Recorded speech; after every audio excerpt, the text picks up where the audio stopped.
Mission Artemis 1 sur 5 choses à savoir sur le programme de la NASA vers la Lune. Aujourd'hui, lundi 29 août 2022, une nouvelle page de l'exploration spatiale s'ouvre avec la mission Artemis 1.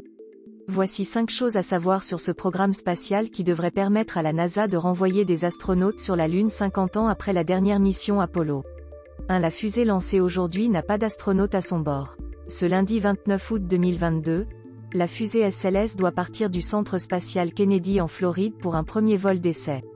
Avec le lancement de cette fusée géante nouvelle génération, la NASA lance aussi son programme Artemis destiné à renvoyer des astronautes sur la Lune. La fusée SLS, pour système de lancement spatial, va propulser une capsule sans équipage appelée Orion autour de la Lune pour un vol d'essai de 6 semaines. Le décollage de la fusée est prévu aujourd'hui à partir de 14h33 et la fenêtre de lancement restera ouverte jusqu'à 16h33. 2 des vols habités sont prévus pour 2024 et 2025. La première mission Artemis avec équipage est prévue pour 2024. En cas de succès des 2 premières missions Artemis, la NASA prévoit d'envoyer des astronautes, et pour la première fois une femme, à la surface de la Lune dès 2025. Le lancement de la fusée et du programme Artemis aujourd'hui crée déjà l'événement car cela fait 50 ans que les astronautes ne sont pas retournés sur la Lune.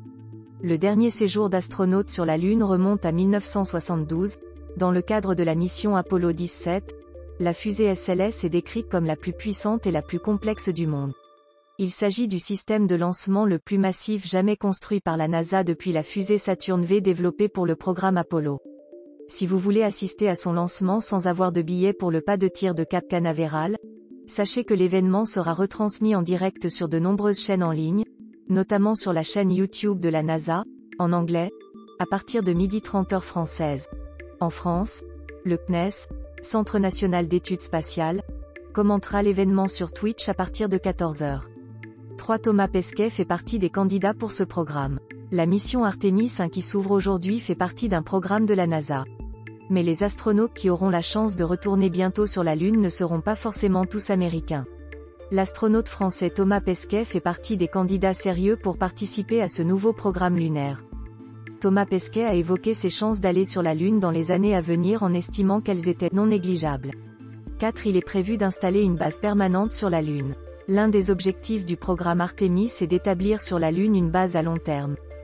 Non seulement des astronautes vont à nouveau marcher sur la Lune mais ils vont aussi s'y installer pour y vivre et y mener des recherches, un peu comme dans la Station spatiale internationale. Ce programme doit déboucher sur l'exploration durable de la Lune et l'installation d'un poste permanent à sa surface. Il doit également permettre de tester et de mettre au point les équipements et les procédures qui pourront être utilisés lors de futures missions avec équipage à la surface de la planète Mars. 5. Les enjeux du programme Artemis vont bien au-delà de la Lune.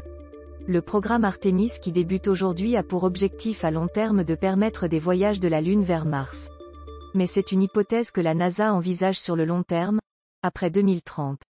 De nombreux experts estiment cependant que le calendrier prévisionnel devrait prendre du retard. Les premières missions habitées pourraient être repoussées de plusieurs années. En attendant, il sera possible de suivre en permanence la capsule Orion durant les 42 jours de sa mission autour de la Lune jusqu'à son retour sur Terre prévu le 10 octobre 2022 sur le site ARO, voir le lien ci-dessous.